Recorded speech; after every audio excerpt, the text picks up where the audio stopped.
La última clase del cardíaco hablamos sobre el proceso de contracción y relajación de la musculatura cardíaca y que era muy similar a lo que ocurría en el cerebro con el acoplamiento, el proceso de acoplamiento de contracción, desde el punto de vista estructural vamos a tener los mismos mecanismos de contracción de la oxitocina, las proteínas reguladoras, troponina, tropoxina, y se hablaba de eso, la formación de estos puentes cruzados entre la cabeza de endocina con actividad de ATPasa y los puntos de anclaje de unión en la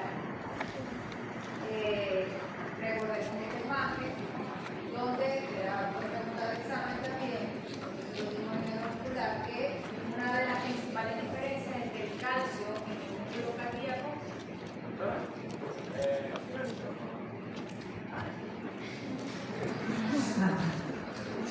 lo que pasa es que no estoy acostumbrada a usar micrófono de salud.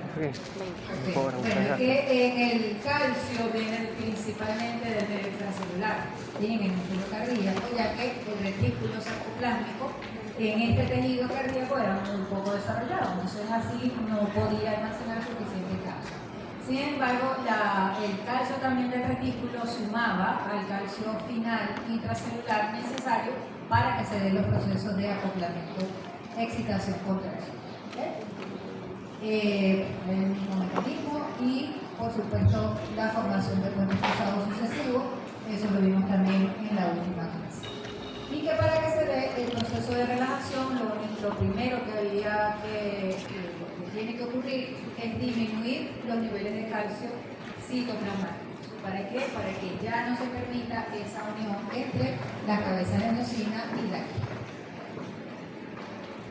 uno de los varios mecanismos existen para esta recaptación de calcio hacia el medio extracelular o almacenarlo en el retículo. Recordemos que aquí existe una ATPasa en la membrana del retículo que puede recaptar el calcio que está libre en el citoplasma y volverlo a encerrar aquí en el retículo, que la llamamos cerca. Esta ATPasa bombea el calcio hacia el interior del retículo, pero en la membrana también citoplasmática del miocito existen otros mecanismos como el intercambiador sodio-calcio, el contratransporte con 3 moléculas de sodio y 1 de calcio, y también una ATPasa de hidrógeno-calcio. Ambos expulsan el calcio hacia el medio extracelular. Aquí también está el mismo intercambiador sodio-calcio, lo tenemos también acá en la membrana del túbulo T. De esta manera entonces vuelve el calcio al medio extracelular y viene entonces la fase de relajación. Okay. Vamos ahora a entrar a lo que es la circulación mayor y circulación menor. Vamos a esperar unos minuticos que volvamos, ya sabemos dónde quedamos en la última clase, pero vamos a comenzar a hablar sobre circulación sistémica o mayor y la circulación menor o circulación pulmonar. Estos conceptos ya son conocidos por ustedes. Desde, no sé si en anatomía lo repasaron, pero en bachillerato también se ve las funciones, sobre todo lo que es la circulación mayor y menor. ¿Qué funciones tiene principalmente la circulación mayor o circulación sistémica? La mayor.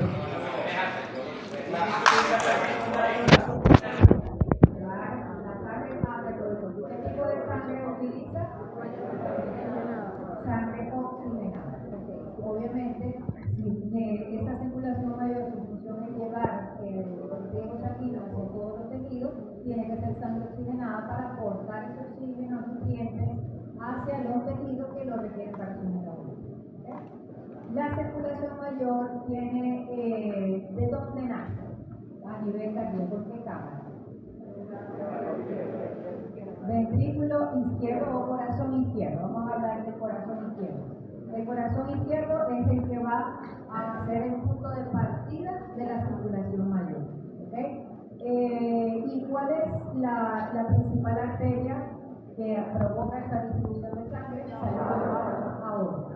Entonces, a partir de la aorta, todas sus ramas, hasta llegar a los vasos sanguíneos de menor calibre, que son los capilares, se da entonces esta circulación histológica se da el proceso de intercambio. Recordemos ya que nosotros hablamos de eso, de los capilares se les conoce como vasos de intercambio por su histología. Ellos tienen una pared muy delgada, solamente tienen una monocapa de células endoteliales que descansan en una membrana basal. Entonces es una membrana súper delgadita. Y además de esto tiene poros. ¿Okay? Y estos poros o estas aperturas son los que le permiten el paso de tanto de líquido como de elementos nutricionales, oxígeno, gases en general, en forma bidireccional con los fluidos. De esta manera se da la nutrición. La circulación mayor, si nosotros la tomamos, por ejemplo, del punto de partida ya sabemos que el corazón izquierdo sale a través de la aorta y llega a todos los tejidos. Imagínense que llega a los tejidos de los dedos de los pies. Eso es un recorrido largo, ¿ok? Entonces, esa es otra característica de la circulación mayor. Tiene un amplio recorrido. Además, maneja altas presiones. La presión de la aorta es una presión elevada. Y es la presión que debe vencer ese ventrículo para poder eyectar un volumen de sangre. Obviamente esa presión no es constante porque, como vamos a ver más adelante en otra clase, las presiones se manejan o están en función con las fases del ciclo cardíaco. El ciclo cardíaco tiene dos grandes fases, la sístole y la diástole. En la sístole, que es la fase de contracción, el corazón debe contraerse para bombear o inyectar un volumen de sangre en contra del agua. ¿Okay? Y la diástole es la fase de relajación o de llenado. Entonces, en la sístole, obviamente, las presiones son más altas. Y en la diástole van a ser más bajas. Eso es lo que cuando hicimos los talleres preguntábamos, ¿cuál es la presión arterial sistémica normal?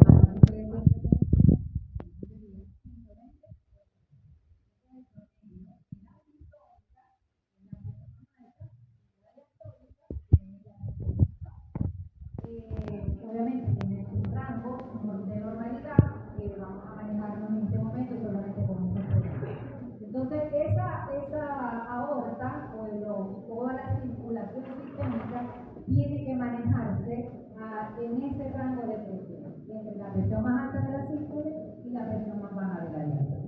Pero son presiones altas, ¿okay? 120, 80 milímetros de mercurio por segundo. Otra característica, además de su recorrido, su nutrición, con respecto a la circulación pulmonar o la circulación menor. ¿De dónde parte la circulación menor? O corazón derecho. ¿Okay? El corazón derecho o el ventrículo derecho. Ya sabemos cómo se llena la aurícula derecha, ¿verdad? ¿De dónde viene la sangre de la aurícula derecha? Del sistema cava superior y inferior. Entonces se llena la aurícula derecha, esa sangre pasa al ventrículo derecho y del ventrículo derecho sale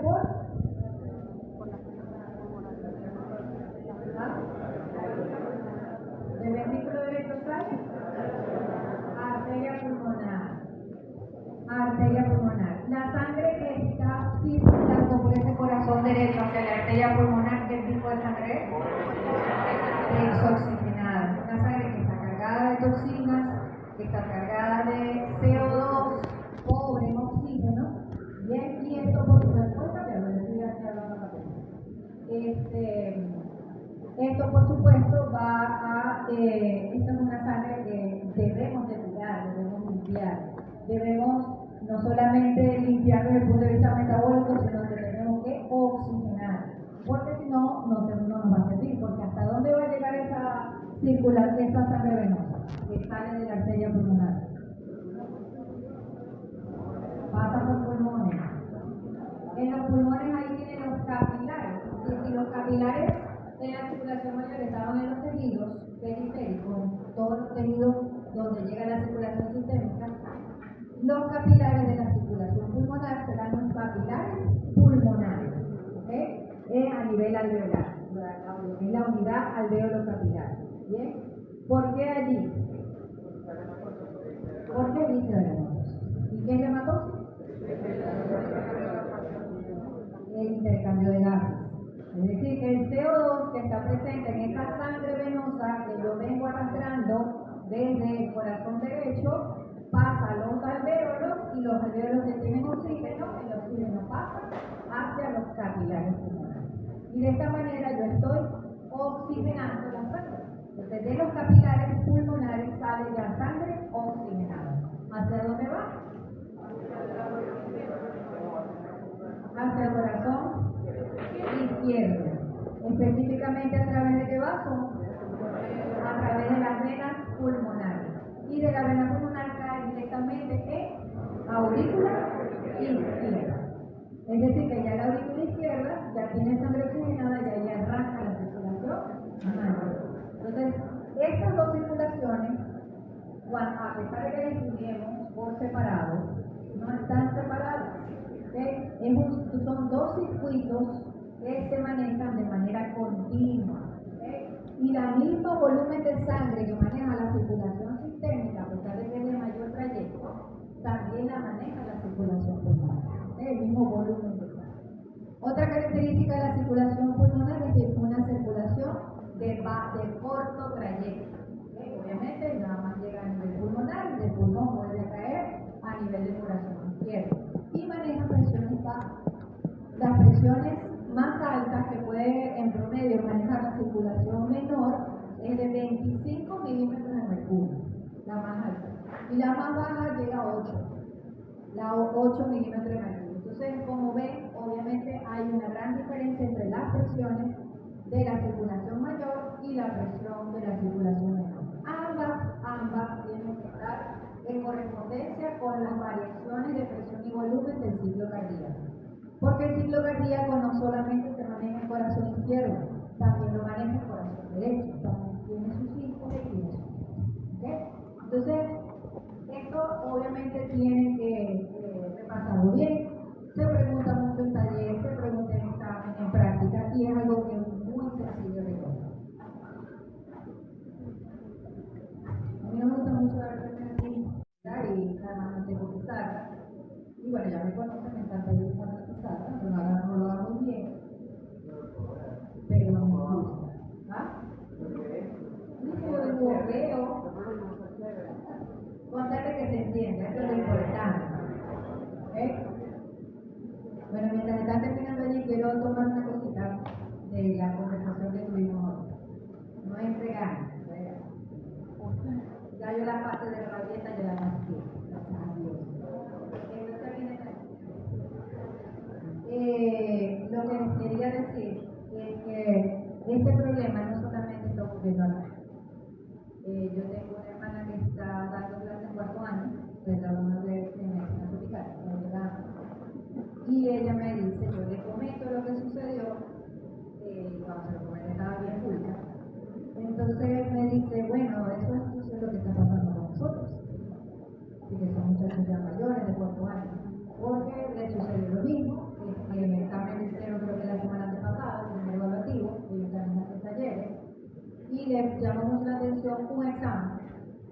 Le digo, ahí pasó, pero hay uno que me sacó así como que de duró 19,5 el examen, casi perfecto.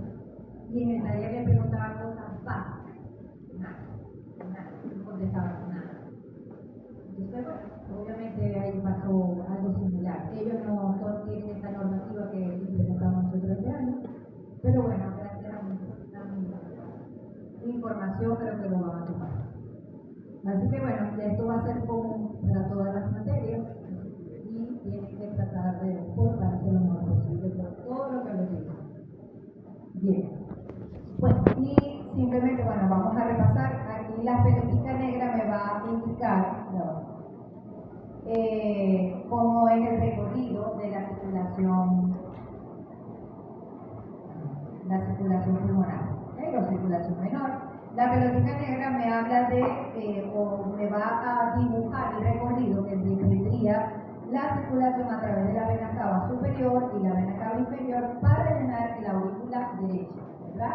Recordemos que la vena cava son los vasos que recogen toda la sangre venosa, tanto de la parte superior a través de la vena cava superior como en la parte inferior del cuerpo, en la vena cava inferior. ¿Okay? Entonces, el recorrido se llena de esta manera por ambas cavas Luego esa sangre pasa al ventrículo derecho, del ventrículo derecho pasa por la arteria pulmonar y de la arteria pulmonar se dirige a toda la circulación pulmonar, ¿ok?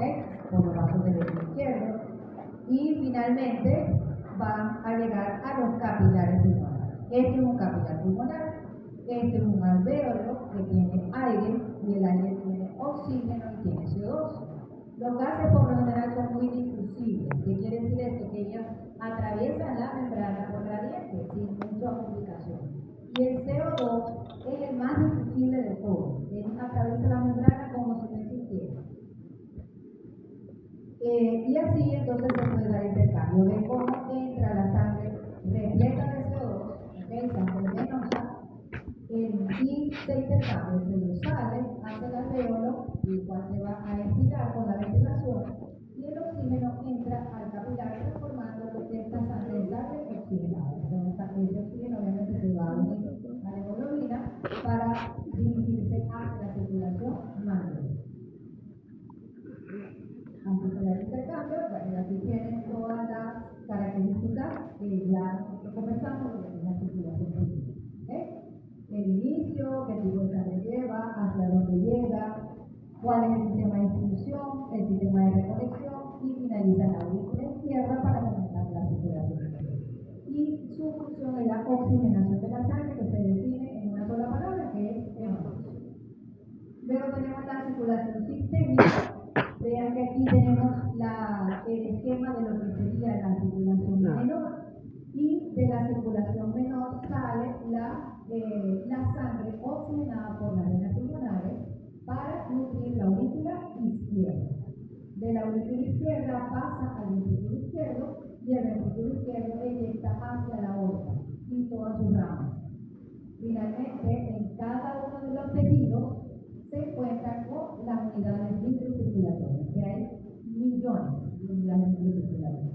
Y en esta unidad microcirculatoria es donde se da el intercambio, porque ahí es donde están los capilares, aportando oxígeno, nutrición, glucosa, cualquier nutriente que requiere el tejido, pero también recoge sustancias de desecho, también recoge CO2. Por eso es que después de los capilares sistémicos, la sangre se transforma en sangre venosa, cargada de CO2, y va a formar parte del sistema venoso que va a caer en la aurícula derecha para iniciar lo que es la circulación pulmonar.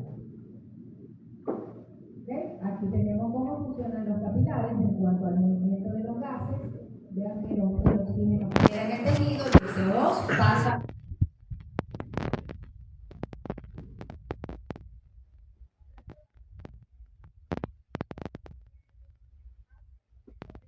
Pero también recoger sustancias de desecho. ¿Okay? Es otra de las funciones de esta circulación. Ahora vamos a entrar en el tema de las propiedades que tiene el tejido cardíaco. ¿Okay? Cuando les hablo de tejido cardíaco, estamos hablando del tejido muscular, de las aurículas, ventrículos, de los nodos y de los haces. ¿Okay? Tanto de las auriculoventriculares, los haces internodales, y también el anex consular. Esto representaría, además de la especialidad o automatismo, el automatismo o cronotropismo, número 3, la conductividad, o también llamada cromotropismo, número 4, la contractibilidad, o citotropismo, y número 5, la electroproducción, número 1. Muy bien, muy bien. Esas son las propiedades del tejido cardíaco. Aquí se las tengo todas numeradas. La excitabilidad, también llamada plasmotropismo, por favor tienen que aprenderse también el otro nombre, porque en el examen podemos decir plasmotropismo. Entonces, ¿qué es esto?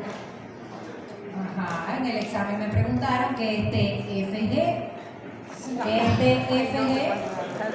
La refractación glomerular, y fueron a un examen de renal sin saber eso. Entonces ya sabemos.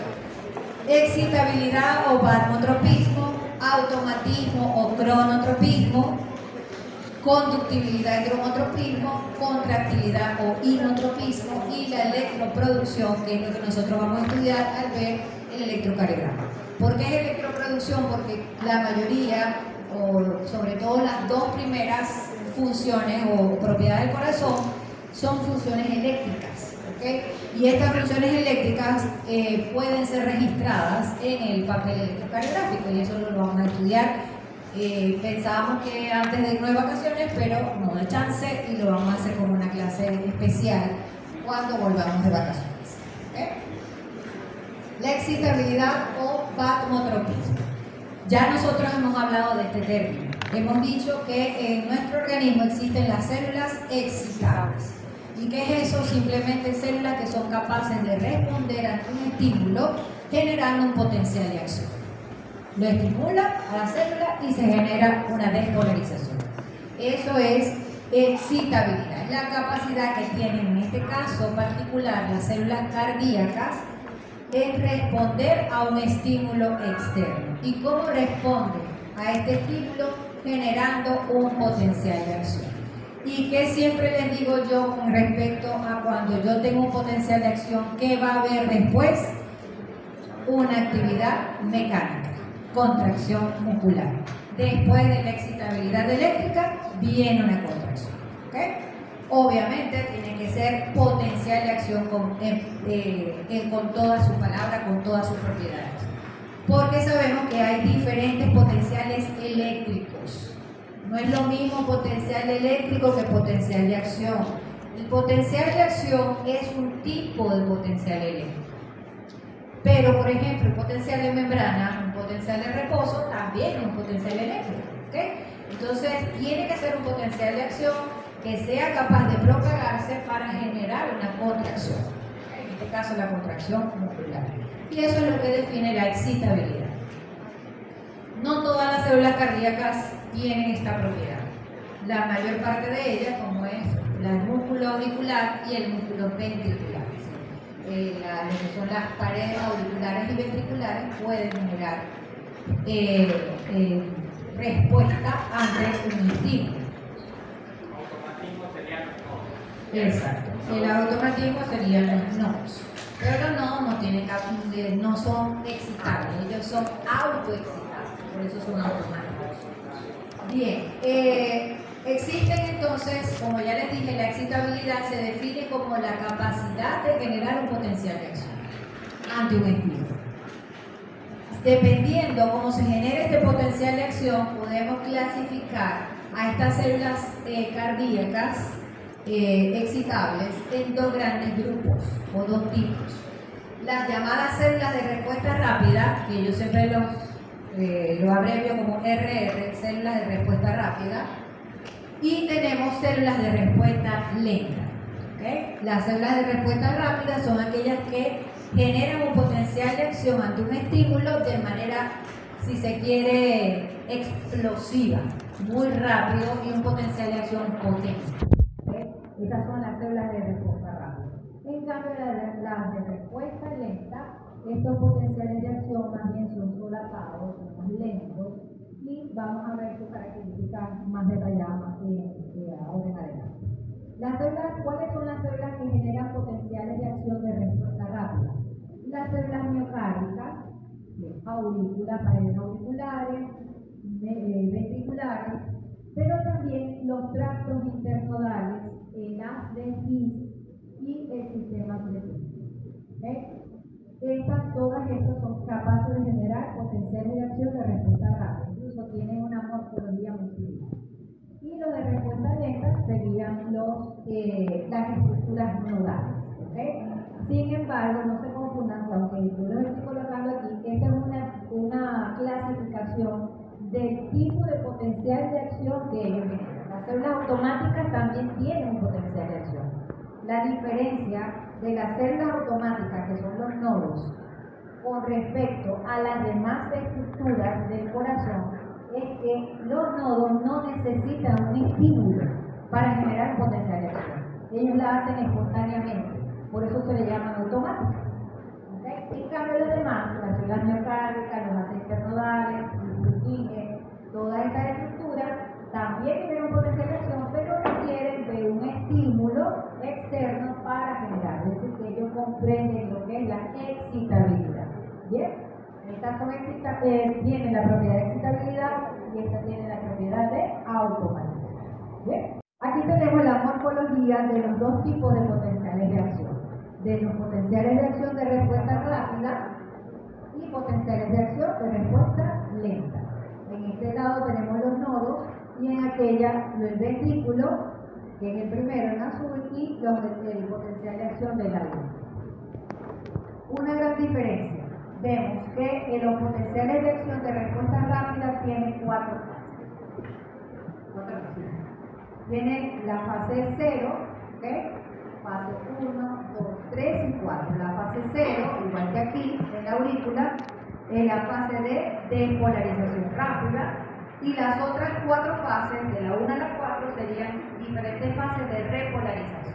¿Bien? Otra característica es que tiene meseta. La meseta más evidente es en los ventrículos, porque ellos son los que tienen mayor poder contractil. Pero la aurícula también tiene una meseta allí un poquito inclinada, más corta, pero sí la tiene. Recuerden que el músculo auricular es un músculo menos desarrollado que los ventrículos, y los ventrículos además están sometidos a mayores presiones. Ellos tienen que inyectar volumen de sangre en contra de la aorta, si es el ventrículo izquierdo, y en contra de la pulmonar, si es el ventrículo derecho. En cambio, las células de respuesta lenta, como es lo de los nodos, no tiene tantas fases, solamente tiene la primera fase 4, en la fase de reposo. Aquí la fase 4 de reposo está aquí, y es estable. Miren que el potencial eléctrico es una línea isoeléctrica, es decir, está siempre en el mismo valor de voltaje. En cambio, aquí en la célula de los nodos no se encuentra estable, sino que está medio inclinada. Entre más abajo esté, es más negativo. Entonces, ¿qué quiere decir esto? Que aquí tiene un voltaje más negativo, y aquí cuando termina lo tiene menos negativo. ¿Qué quiere decir eso? Que se va a ir despolarizando. Se va despolarizando poco a poco, haciendo que ese potencial de reposo sea inestable. Además, tiene solamente 2 fases. Fase 0 de despolarización rápida y la fase 3 de repolarización. Aquí no hay fase 1, no hay fase 2, no hay meseta. Hay nodos. Entonces, las células de respuesta rápida, su característica es que tiene potencial de reposo estable, tiene meseta y no es espontáneo. Necesita de un estímulo externo. Y los nodos, sí, que son células de respuesta lenta, tienen un potencial de reposo inestable, y sí, ellos pueden generarse sin la presencia de un estímulo, es decir, que son espontáneos estos potenciales de acción. Y esa espontaneidad de generar potenciales de acción se da por ellos, porque su potencial de reposo es inestable. Sí, claro, tiene sus bases iónicas. Y esa base iónica lo que hace es ir despolarizando poquito a poco la membrana de manera también espontánea. Ahora, ¿cuál sería el estímulo que necesita esta célula de respuesta rápida, el músculo ventricular, por ejemplo, para generar ese potencial de acción? Ya que son unas células excitables, ellas pueden producir ese potencial de acción sí o solo si tienen un estímulo. ¿Cuál es ese estímulo? Pero el estímulo...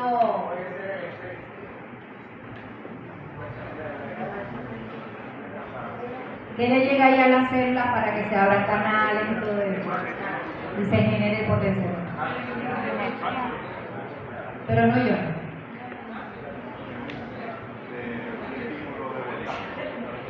¿Qué estímulo creen que necesita el músculo para empezar a contraerse? Por eléctrico. Ajá. Eléctrico. El estímulo es eléctrico. ¿Y dónde viene el estímulo eléctrico? ¿De los nodos? Sí. El nodo descarga de manera espontánea, envía ese potencial de acción, esa descarga eléctrica al ventrículo, y ese estímulo eléctrico es el que desencadena el potencial de acción. Abre los canales de sodio, que son las bases principales del potencial de acción de la fase de despolarización. Muy bien. Recordemos, esto lo vimos ya en neuromuscular. ¿A qué se debe el potencial de reposo de membrana? Obviamente aquí tenemos dos grandes tejidos, el que es excitable y el que es automático. Y sus potenciales de reposo son diferentes. Los que son excitables, que son las células de respuesta rápida, tienen un reposo estable, que no cambia si no llega a un estímulo, mientras que el otro, de los nodos, que son células de respuesta lenta, tiene un potencial de reposo que se va progresivamente despolarizando sin ningún estímulo presente. ¿Okay? Entonces tenemos acá los valores de los potenciales de reposo. Siempre los potenciales de reposo son negativos, ¿verdad? Porque se miden en función de la carga eléctrica interna que tiene la membrana. Por dentro tiene que estar cargado negativamente. Y vemos que los valores de los músculos auricular, ventricular y el sistema de Purkinje tienen un valor bastante negativo, menos 80 a menos 90 milivoltios. Estos numeritos no es para que me tengo que aprender el voltaje, no quiero que lo que es importante, y que por supuesto la postre lo que va a generar es que se lo aprenda, pero es que entienda la importancia de ese número. ¿Okay? ¿Por qué o qué consecuencias tiene que este voltaje sea más negativo? Vean que en los nodos no es tan negativo, en los nodos el potencial de reposo es de menos 60 a menos 50 milivoltios, es decir, un poquito más positivo. Y eso va a tener implicaciones iónicas en ciertos canales, porque en los canales de sodio, de potasio, lo que ya nosotros hemos visto, los canales de calcio, ellos se abren, se cierran, se inactivan, se desactivan por el voltaje que tiene la membrana, ¿okay? Según el voltaje. Entonces, normalmente el potencial de reposo de cualquier célula excitable se debe a estos dos eventos, a los canales de escape de potasio, recordemos esos canales de escape de potasio, que simplemente dejan escapar el potasio de la membrana desde el interior, sale de la célula y esto se refleja.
Potasio como va a operar. ¿Qué es esto? ¿Y a qué célula le corresponde? Esa es la película que Un potencial de acción. sí, la célula de la película de la aurícula. No posee meseta. Si fuese de aurícula y ventrículo, lo único que tiene es que tiene el potencial de reposo estable, pero no tiene meseta. Entonces, ¿un potencial de acción de qué célula? De cualquier otra célula excitable, que no sea el músculo cardíaco. Es decir, músculo esquelético, una neurona, el músculo liso, puede tener esa morfología. ¿Okay? Tiene la misma fase de reposo, vean que los valores de menos 70 milivoltios, fase de despolarización, fase de repolarización, pasa el nivel de reposo y se hace más negativo y esto genera lo que se llama ¿qué? Hiperpolarización y luego vuelve a restablecer el equilibrio de reposo con la ATPase de sodio potasio y los canales de escape. Entonces aquí vemos la diferencia con la morfología de la potencialización, en este caso de los elementos del corazón. Vemos que todas estas que están acá abajo tienen meseta, tienen un potencial de reposo estable y se refieren entonces el rojo al músculo ventricular. ¿Okay? Vean que es el potencial con un reposo más estable, una meseta como más duradera y estable, un potencial de acción más ancho, y las demás serían entonces las estructuras internodales, las de Gis, etc., que también tienen esta morfología de meseta con potencial de reposo estable. Pero los dos de arriba corresponden al nodo SA y al nodo auriculoventricular. Vean entonces lo más destacado es esta fase de reposo que es inestable y que no tiene fase de meseta, fase 1 ni fase 2. ¿Bien? Entonces hay que conocer cómo es el movimiento de estos tres elementos sodio.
sodio, porque también entra algo de sodio al interior de la célula. Este calcio va, ¿para qué destino tiene el calcio? La contracción. Calcio, aquí en cualquier fibra muscular, es igual a contracción. No sabemos cómo se da la contracción. Necesitamos el calcio para eso.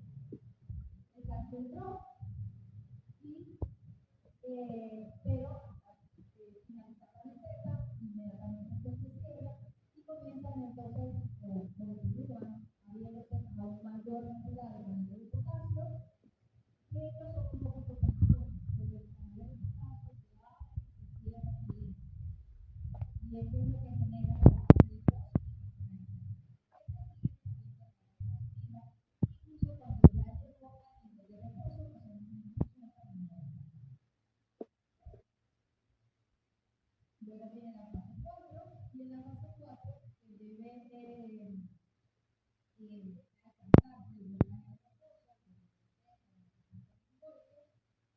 comienzan entonces a operar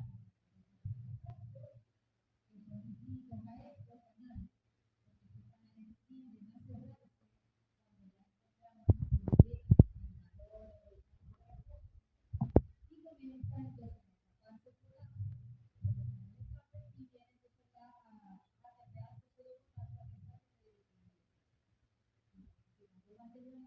el sodio potasio Usted ve que la fase de reposo tiene alta permeabilidad al potasio, por el canal de escape, es decir, alta conductancia al potasio, muchos canales de fuga al potasio, por canales de escape, lo mismo, canales de fuga, canales de escape. Hay gradiente tónico generado también por la separación del potasio y hay una baja permeabilidad para el sodio. Nada con sodio, nada de potasio, pero el sodio va a desplazar. Y esa es una parte de una deshidratación.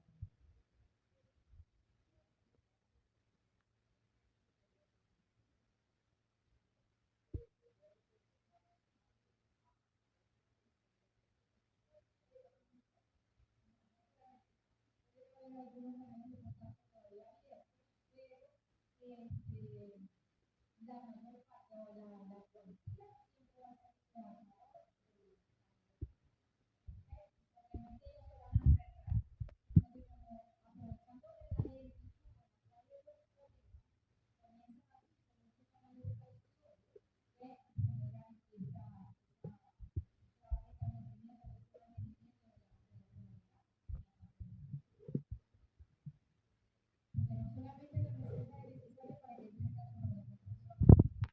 necesario para prolongar el potencial de acción, que es lo que ya nosotros mencionamos. Tiene que ser un potencial de acción largo para que pueda haber una adecuada fase de relajación para luego volver a contraerse adecuadamente.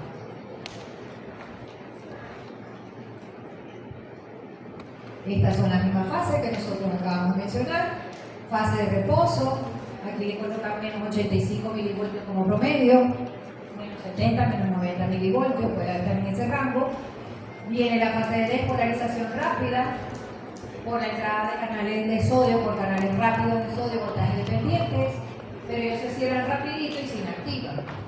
Al inactivarse, inmediatamente vienen los canales de potasio a abrirse para perder cargas positivas, se repolariza inicialmente en esta fase 1, pero luego comienzan a abrirse los canales de calcio-sodio con mayor entrada de calcio que de sodio, generando así la meseta. Y continúan la mayor cantidad de canales de potasio para lentos, se dan en la fase 3 para terminar repolarizando la membrana en la fase 4. ¿Okay? Llegando entonces nuevamente a su voltaje de velocidad. Ahora vamos a ver las fases del potencial de acción de las células de respuesta lenta. Es decir, ese potencial de acción que ahora de 5 pasó a tener solamente 3 fases. Fase de reposo, fase de despolarización y fase de repolarización. Más nada. Aquí no tenemos meseta.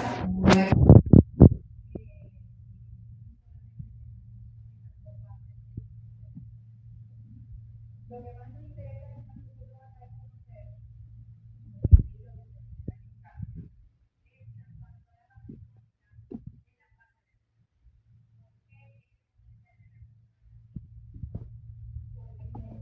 porque se va a vincular tanto de manera espontánea. Porque la fase biológica de la fase T y la fase C, tenemos entonces el primero potencial de la fase 4,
y a la misma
rápida, respuesta lenta, a qué se debe y características de cada una de las fases. La fase 4, que es la de reposo, que es donde tiene más referencia. El potencial umbral, ¿qué es el potencial umbral? El potencial eléctrico mínimo necesario que debe llegar a la membrana celular para disparar un potencial de acción. En la célula de respuesta rápida, ese potencial tiene que llegar a menos 70. Si no llega a menos 70, recuerden la ley del todo o nada. Y mientras que en la célula de respuesta lenta, de menos 50 a menos 40, incluso milivoltios puede llegar. La fase 0 es rápida, ¿okay? Vertical sin pendiente, con aumento de la conductancia del sodio en la célula de respuesta rápida, mientras que en la célula de respuesta lenta es lento el potencial de reposo, tiene pendiente y es dependiente de la entrada de calcio. La meseta está presente en la célula de respuesta rápida, mientras que en la célula de respuesta lenta no hay meseta. Ok, tenemos entonces ahora el automatismo. Parte de lo que ya hablamos forma lo que es el automatismo o cronotropismo. Faltan 10 minutos de clase. Terminamos automatismo. Recuerden que el jueves no hay clase, ya feriado. Pero el martes no vamos a ver. Sí, ¿Sí? después del parcial de para. Entiendo que no. Sí, hay clase el martes. Hasta el martes.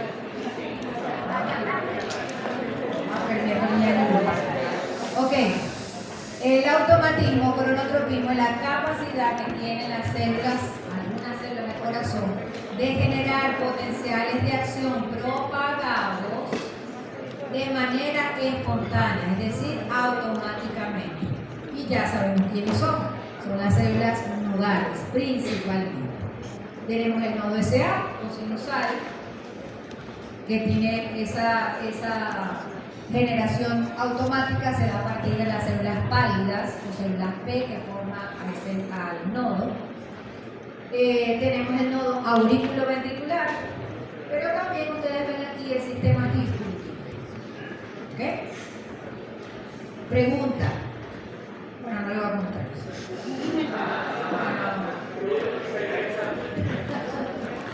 La costumbre. ¿Ustedes dónde también vimos esto ahorita en la clase?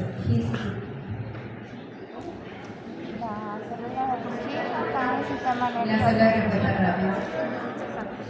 Y los nodos no son células de respuesta lenta. Y son automáticos. ¿Y por qué los sistemas Hirschsprung están en los dos? Está tanto en células de respuesta rápida, potencial de acción de células de respuesta rápida, y también puede en algunos casos de células de respuesta lenta. Primero, tienen un origen biológico, estas estructuras nodales y el sistema Hirschsprung es similar. ¿Okay? Como tienen un origen embrionario igual, ellos en algunas condiciones pueden comportarse como células automáticas, aunque normalmente fisiológicamente no lo son. Ellos deben generalmente lo que hacen es responder excitándose, ¿okay?, ante un estímulo, es decir, ellos son excitables por naturaleza, pero no son automáticas naturalmente. Pueden transformarse en algunos casos en células automáticas en algunas patologías como cardiopatías isquémicas. Por ejemplo, pueden haber esta alteración del sistema Purkinje. También en sobreestiramiento de la cavidad cardíaca, también puede provocar alteraciones estructurales que hagan que en algunas condiciones necesariamente estas estructuras puedan descargar de manera automática. No es normal, por supuesto, porque si el sistema Purkinje comienza a descargar de manera automática, vamos a tener allí descargas de potenciales de acción de manera ectópica. Lo normal es que descargue el nodo SA primero y él es el que descarga con más frecuencia, más rápido. Por eso es que él es considerado el marcapaso fisiológico, el que va a comandar la frecuencia cardíaca del corazón. Tantas veces como él descargue por minuto, eso va a ser la frecuencia cardíaca que tiene ese corazón. El nodo SA también lo hace, pero como lo hace más lento, le llega primero el estímulo eléctrico del nodo sinusal.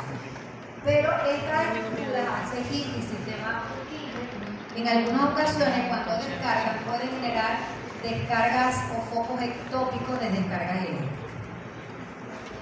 ¿Okay? Entonces, bueno, aquí tenemos todas las estructuras nodales que tienen esa capacidad. Y recordemos que el marcapaso fisiológico es el nodo sinusal. ¿Okay? Él descarga por lo general 60-90 veces por minuto y eso determina la frecuencia cardíaca. Entonces, el nodo SA es la célula que descarga con mayor frecuencia. Se descargan entonces a su propio ritmo y eso lo hace automático y es considerado el marcapaso fisiológico. Ya sabemos dónde está ubicado, ¿verdad? No sea. ¿Dónde? En la pared posterior de la aurícula derecha, muy cerca de la desembocadura de la vena cava superior. Ahí está el nodo SA. ¿Por qué el nodo SA descarga de manera automática y eso también es importante que lo hagan siempre con los mismos intervalos de tiempo entre una descarga y otra, porque si el corazón empieza el corazón siempre va a latir de manera rítmica con un tiempo entre una contracción y otra similar. Es lo mismo que acabamos de mencionar. ¿Por qué ese potencial de reposo es instable? Eso responde a la pregunta. Primero, porque hay una despolarización diastólica espontánea. Esa despolarización espontánea que se da en la fase de reposo, eso es lo que genera esa automaticidad. Tiene un potencial de reposo menos negativo y comienza entonces a abrir, esto abre los canales de sodio de manera espontánea, deja entrar cargas positivas y provoca esa despolarización. Además del cierre de canales de potasio y la activación de los canales de calcio tipo T y finalmente los triglicéridos. Menos cantidad de canales de escape. Esos canales de escape en la fase de reposo de las células nodales están bloqueados, están cerrados. Menor actividad, negatividad interna, al haber cada vez el voltaje irse haciendo cada vez menos negativo, eso abre canales de calcio tipo I. ¿Okay? Que se abren más lento, además de abrirse más lento, están más tiempo abiertos y eso genera la fase de despolarización. Vean aquí la frecuencia de descarga de estas estructuras. El nodo SA de 70 a 90, dice 80 pero puede llegar a 90 y eso determina la frecuencia cardíaca normal. El nodo auriculoventricular descarga 40 a 60. Por eso es que si el nodo sinusal está enfermo, hay una patología que se conoce así como nodo sinusal enfermo, el que toma el comando va a ser el AVE, ¿okay? El nodo auriculoventricular, pero él descarga mucho menos frecuente. Entonces la persona va a tener baja frecuencia cardíaca. Y al tener baja frecuencia cardíaca, eso también tiene repercusión hemodinámica. va a bajar la presión arterial, puede presentar mareo a la persona, puede tener hipotensión ortostática, etc. Y el sistema de Guillain-Barré es el que menos descarga. Recuerden que la mayoría de las veces son por cuestiones patológicas que no pueden descargar. ¿Okay? El sistema de Guillain-Barré. La frecuencia cardíaca normal, sabemos que es de 60 a 90 latidos por minuto. En reposo, cuando aumenta por encima de 90 se llama taquicardia, cuando está por debajo de 60, bradicardia. Y si nosotros vamos a tomar el pulso, no podemos hablar de taquicardia ni de bradicardia. Cuando vamos a hablar de pulso, hablamos de taquisfigmia, cuando aumenta el número de pulsaciones de pulsos por encima de 90, y bradisfigmia cuando está por debajo de 60. ¿Ah? No sé. Tenemos que ver la etimología de esa. ¿Ah? No, ese concepto no, ese término no está dentro del, pero sí se puede ver, es normal. ¿Okay?